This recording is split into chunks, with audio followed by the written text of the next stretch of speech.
குலசேகரன்பட்டினம் முத்தாரம்மன் கோவிலில் உண்டியல் காணிக்கை மூலம் 48.80 லட்சம் ரூபாய் வருவாய் கிடைத்துள்ளது. திருச்செந்தூர் அருகே குலசேகரன்பட்டினம் முத்தாரம்மன் கோவில் அமைந்துள்ளது. இந்த கோவில் தசரா திருவிழா புகழ் பெற்றது. மைசூருக்கு அடுத்தபடியாக குலசேகரன்பட்டினம் தசரா திருவிழா வெகு விமர்சையாக நடைபெறும். 10 நாட்கள் நடைபெறும் இந்த திருவிழாவில் தென் மாவட்டங்கள் மற்றும் கோவை, சென்னை போன்ற வெளிமாவட்டங்களில் இருந்து லட்சக்கணக்கான பக்தர்கள் பல்வேறு வேடங்கள் அணிந்து இந்த தசரா திருவிழாவிற்கு வருகை தருவர்.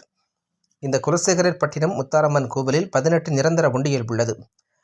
இந்த கோவில் இந்து சமய அறநிலையத்துறையின் கீழ் செயல்பட்டு வருகிறது. இந்த கோவிலில் உள்ள உண்டியல்கள் மாதந்தோறும் எண்ணப்படும். இந்த நிலையில் கடந்த மாதத்திற்கான உண்டியல் காணிக்கைகளை எண்ணும் பணி நடைபெற்றது. சங்கரன் கோவில் சங்கர நயினார் கோவில் துணை ஆணையர் கோமதி முன்னிலையில் உண்டியல் காணிக்கைகள் எண்ணும் பணிகள் நடந்தது. அறங்காவலர் குழு தலைவர் கண்ணன், கோவில் செயல் அலுவலர் வள்ளிநாயகம் உட்பட ஏராளமான பக்தர்கள் கலந்து கொண்டு காணிக்கை எண்ணும் பணியில் ஈடுபட்டனர்.